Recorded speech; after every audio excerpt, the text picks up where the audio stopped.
Hi, I'm Miriam Sagan, and I'm going to be reading some poems for you out of my most recent two books.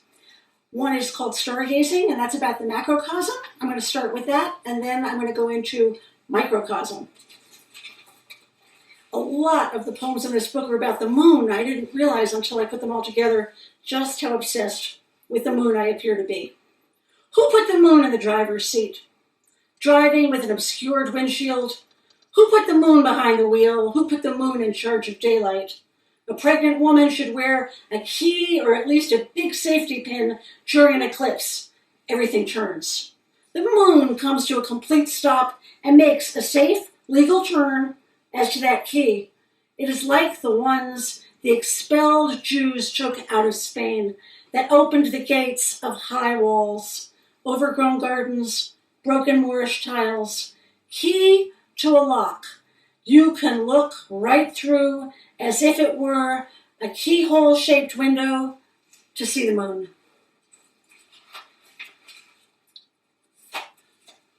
Eclipse of the moon at Hotel St. Marie.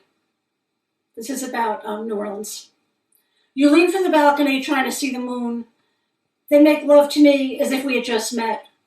By cold morning, through a window you see the disk covered by darkness, like the slow street mimes whose motion impresses as stasis. Drip of a fountain persists in the courtyard. Mossy stone nude half drapes herself in the artificial pool beneath green umbrellas and a palm tree. Seems real.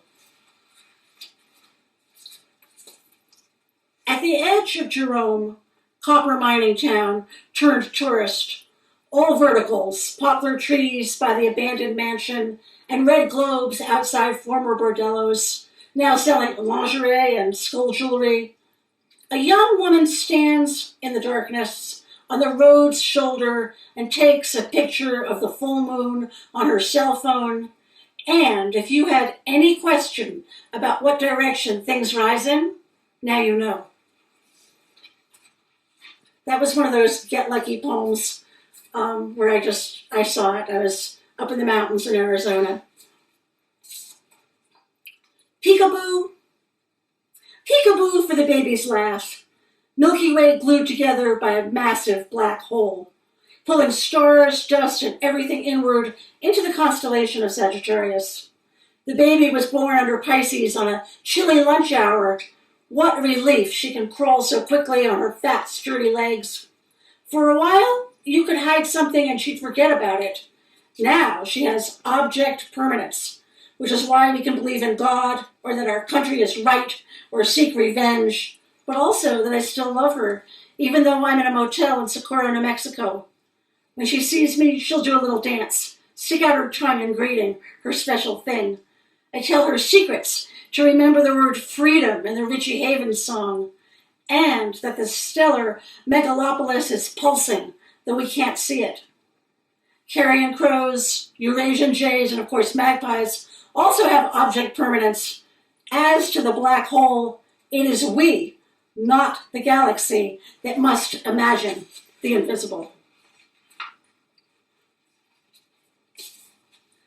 This poem was sort of given to me by talking to a friend of mine who is a chemist, and the poem is really about physics, but just his way of using phraseology is what inspired the poem. It's called The Time It Takes to Reach Us. Of course, it's about light. You say you don't think about happiness, rather how many minutes it takes sunlight to arrive on Earth. But this must be happiness. The pink roses have never bloomed this profusely before. 8 minutes can be a long time in labor, in the MRI, in the Zendo, waiting for someone by the bronze statue in the square. It's too long for one kiss, or one thought, or standing in line for pie. But it's quick, so quick compared to a fossil tribbolite or a star. The sunshine looks fresh outside my window, yet you say this distance worries you. So the poems in Stargazing are selected poems about astronomy, obviously a large view, and the great thing about the language of science is that it immediately creates metaphor in my mind. I also have a book called Beasts, which is about microcosm. It's about what you can see through a microscope. It's also about being on the high plains and fossil mammoths and the flyover states of America, but the initial impulse came out of something that was just small. And it's fun to have both books together and to go from the large to the microscopic. This poem is about terrain. It's about Kansas.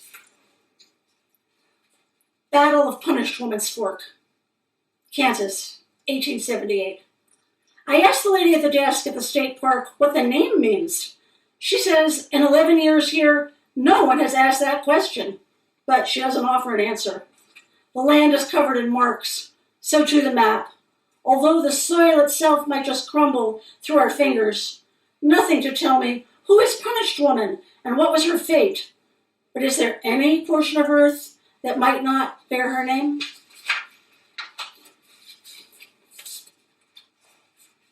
This is about the lines on the palm and about fortune-telling. Palm reader. I see you hesitate at the mouth of the alley of red blossoms and drug dealers. Also, wonder if you need 2 for the price of 1 rhinestone sandals. Believe me, you don't. You can't have one thing without the other. Your lifeline shows death just by ending. Enjoy this state of mind. The past is gone. You heard that here first and for a price. Go on into your future that must resemble it. I suggest sneakers as your shoes for feet that hurt. Your fate is you. There's money in your palm, so don't go barefoot. This little poem was written before the pandemic, and I'm not sure I feel this way about COVID, but it's about sympathy for a pathogen. Even the pathogen yearns to live and flourish. There's a black squirrel at the bird feeder. You might prefer chickadees, but contrary to expectations, these woods are not ours.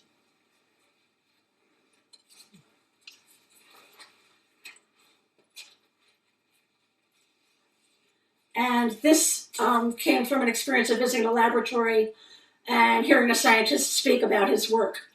Nematodes, as a rule, are hated and feared by people. They're bad. They carry disease. They kill things agriculturally. But he studied them, and here's what he said. The Chinese scientist studying nematodes says, every day I see the hand of God. I've seen them making love.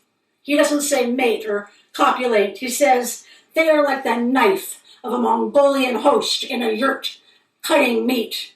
Says, each day I love them more and have to kill them.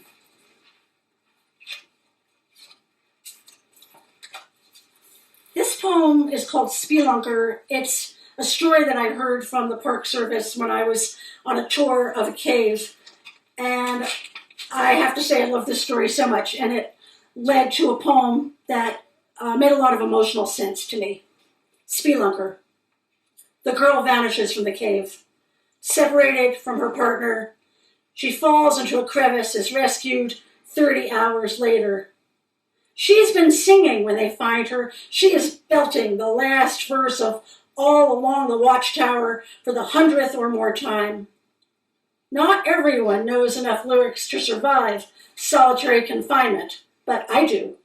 For hours south on 71, South Dakota to Nebraska, I've been singing Boys and Girls Together, and the Cape Cod girls, they have no combs. Besides the moon, that was the first thing I ever noticed was beautiful. These words, they comb their hair with codfish bones. I'm just in the cave for an hour, in total darkness, for the few minutes the Park Service allows. Bauxite, calcite, a crust of sparkling crystals, and every song a song of the sea that left so long ago. And to conclude, I'm going to read the last poem in the book Beasts, Living Each Day. Living each day as if it were my last, or at least pretending to. I eat one delicious half of a macaroon and then the other half. I'm not staying alive for any particular reason, not even for your love or the fight for justice or the pleasure of sliced cake in a glass case can keep my feet forever on this earth. I drink coffee. I don't know what I'm doing. In the afternoon air of Tuesday, like a red bird on a leafless bough of redbud. Thank you for listening.